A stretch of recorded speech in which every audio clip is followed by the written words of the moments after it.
Yang kedua masalah jingkrang. Celana jingkrang tidak ada di zaman Nabi, yang ada cuma sarung jingkrang. Tuh, antum yang jingkrang-jingkrang tuh ya.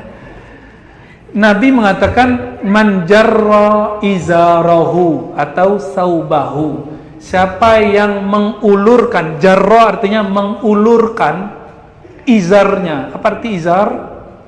Izar artinya sarung. Izar artinya saub. Saub itu kain. Kain itu artinya sarung juga. Makanya ulama sepakat, kecuali Ibnu Qayyim, bahwa Nabi tidak pernah pakai celana.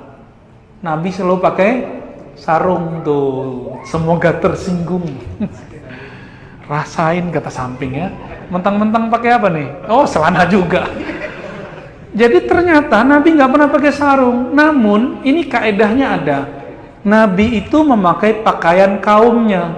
Karena di kaumnya Rasulullah pakai sarung, Nabi pakai sarung. Coba kalau Nabi orang Melayu Riau, mungkin pakai celana, terus ada yang apa tuh, yang sarungnya setengah itu.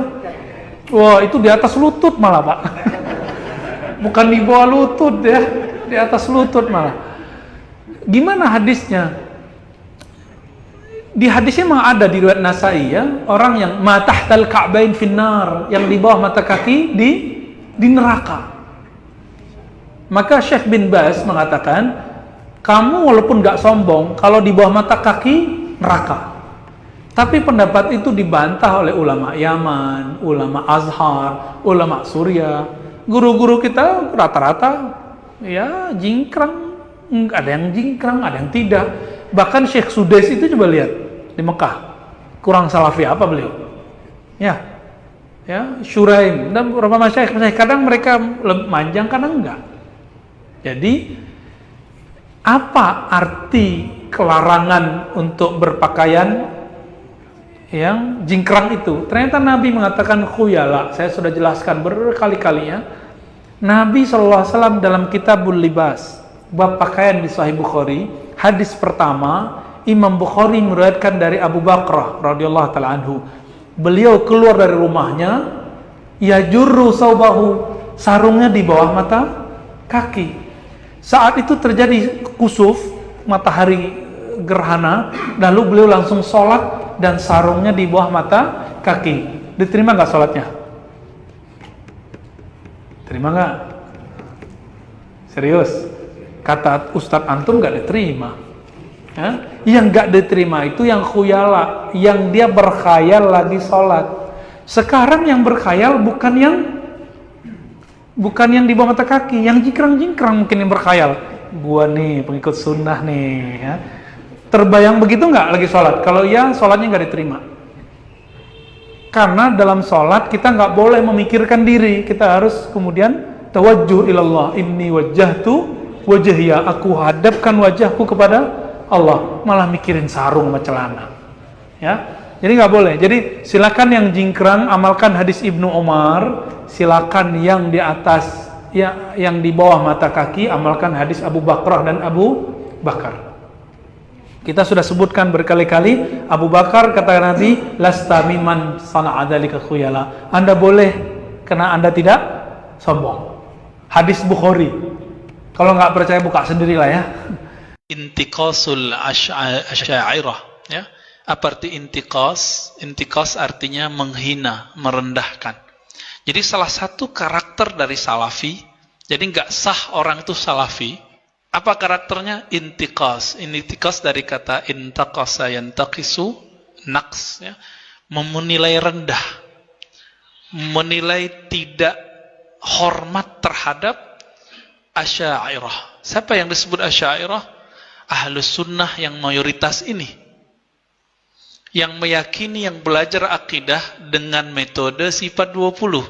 Allah wujud kidam, baqa mukhalafatuhu lil hawadisi.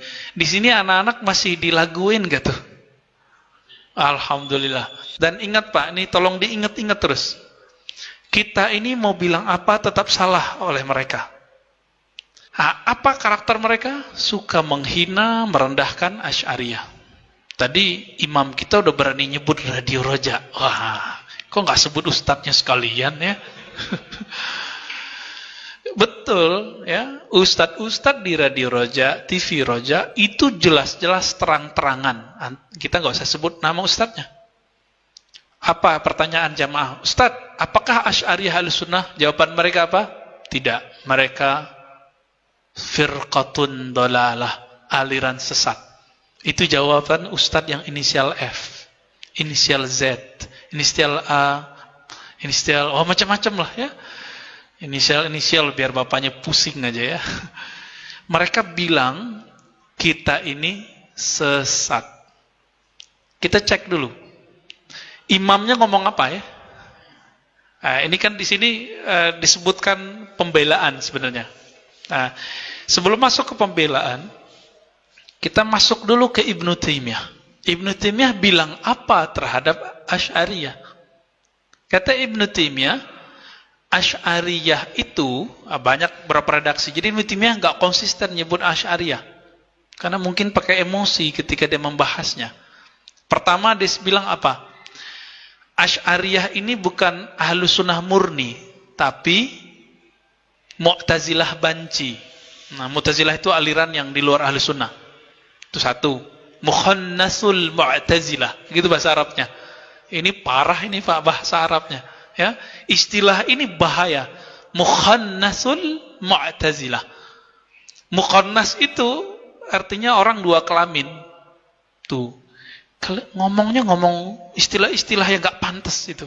Ya, istilah-istilah yang jorok. Terus yang kedua dia bilang apa? Enggak konsisten. Tadi bilang Mukhannasul Mu'tazilah. Yang kedua Ibnu Taimiyah bilang Asy'ariyah itu Ahlus Sunnah di negeri yang tidak ada kita, Salafi gitu. Jadi kalau nggak ada Salafi ya Ahlus Sunnahnya sih Asy'ariyah. Tapi kalau ada Salafi, maka Asy'ariyah nggak masuk Ahlus Sunnah. Enak amat. Dua. Yang ketiga, mereka bilang apa lagi? Mereka Ahlus Sunnah di selain bab sifat. Nah ini agak mendingan. Jadi cuma bilang ya, khalafu Ahlus Sunnah fi babis sifat. Gitu doang ngomongnya. Ini yang diulang oleh Syekh bin Baz. Ini yang diulang oleh Syekh Utsaimin. Syekh bin Baz dan Utsaimin lebih cantik mengatakan, mengeluarkan Asy'ariyah dari Ahlus Sunnah tidak adil dalam fatwanya. Tapi memasukkan mereka semua ke Ahlus Sunnah juga tidak adil. Kenapa Syekh Utsaimin berani ngomong gitu? Utsaimin Salafi. Karena dia udah kebentur, mentok. Cari ahli fikih rata-rata Asy'ariyah. Cari ahli hadis rata-rata Asy'ariyah. Cari ahli qalbu rata-rata Asy'ariyah. Mau lari kemana? Dia punya sanad Quran. Coba buka semua sanad teman-teman Salafi itu, sanad Qurannya. Buktikan nanti. Paling 2 orang ke atas, semuanya sudah Asy'ariyah, bermazhab, dan Sufi. Nggak bisa mau lari kemana, nggak bisa. Hatta Syekh Muhammad bin Abdul Wahhab, pendiri Wahabiyah, gurunya Muhammad Hayat As-Sindi, akidahnya Maturidiyah, Asy'ariyah. Dan bertasawuf Naqsyabandiyah, Qadiriyah. Mau lari kemana? Ya. Belum lama ini saya dikirimin teman sanad-sanad Quran Salafi. Banyak Pak. Kita ceklah sanad dari Mesir, sanad dari Yaman, dari Saudi. Loh ke atasnya ulama Mesir rata-rata. Syekh Muhammad Bakhit Al-Muti'i, ya, itu Imam Ahlus Sunnah, Asy'ariyah, Maturidiyah, bermazhab Hanafi, Sufi, bertarekat Naqsyabandi. Mau lari kemana dia? Ya, itu orang yang punya sanad ini bilang Ar-Razi alirannya Jahmiyah. Ini nomor 4 Pak. Mereka bilang Ahlus Sunnah Asy'ari itu tidak Ahlus Sunnah, tapi apa? Jahmiyah. Apa arti Jahmiyah? Jahmiyah itu istilah untuk pengikut Jahmun bin Safwan atau Jaham ibnu Safwan. Jaham ibnu Safwan ini dia menolak adanya sifat Allah dan mengatakan Allah di mana-mana. Coba cek. Bapak meyakini Allah di mana-mana? Diajarin begitu enggak? Enggak. Berarti benar enggak nih? tuduhan bahwa kita ini Jahmiyah. Ya nggak cocok. Justru Ahlus Sunnah Asy'ariyah menolak keyakinan bahwa Allah bertempat. Berarah aja ditolak, apalagi bertempat. Ya kan? Jihah bahasa Arabnya, berarah di atas. Kita bilang Allah Maha Tinggi, tapi tidak atas fisik. Maka kalau Bapak, Ibu, lihat, kalau guru-guru kita, termasuk saya, kalau ngomong begini Allah, itu bukan berarti arah atas dalam pengertian benda. Ini cuma menunjukkan ta'zim. Tidak masalah.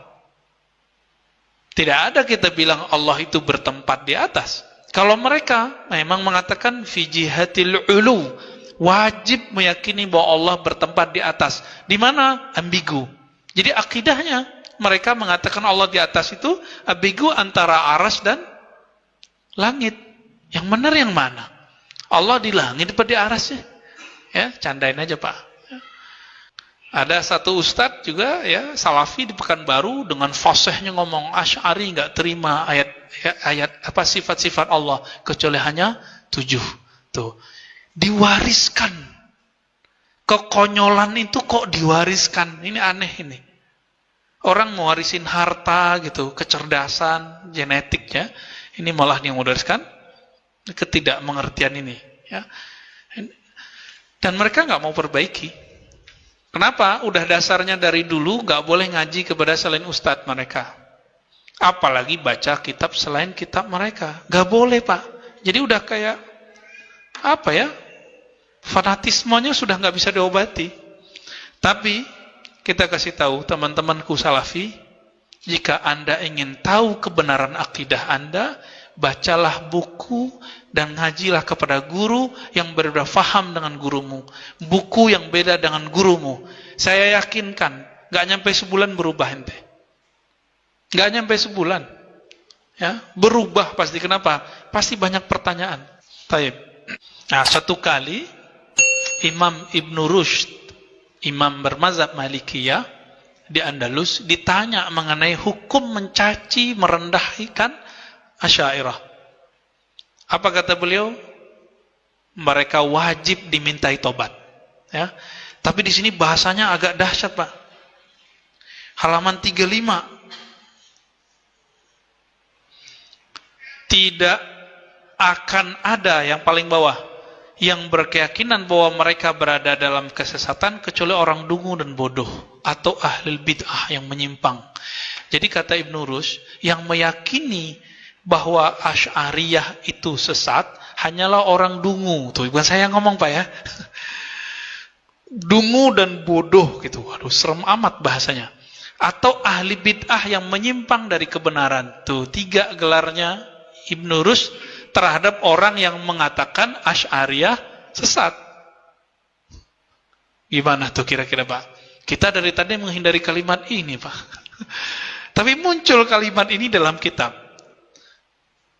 Jadi sekelas Imam Ibn Rushd menganggap pengingkar terhadap ajaran Asy'ariyah itu dungu, bodoh, ahli bid'ah.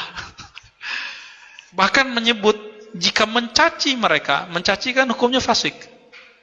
Ya, kecuali orang fasik. Jadi tidak ada yang mencaci mereka kecuali orang yang fasik, nggak mengerti. Nah, ini bahasa-bahasa beliau. Nah, saya tidak menggunakan bahasa itu, saya cuma akan mengatakan la yazummul asy'ari wal asy'ariyah illa man la ya'rif bihaqiqatihi. Itu bahasa halusnya. Tidaklah menghujat Asy'ariyah, menyesatkan Asy'ariyah kecuali orang yang tidak mengerti hakikat Asy'ariyah. Gitu aja.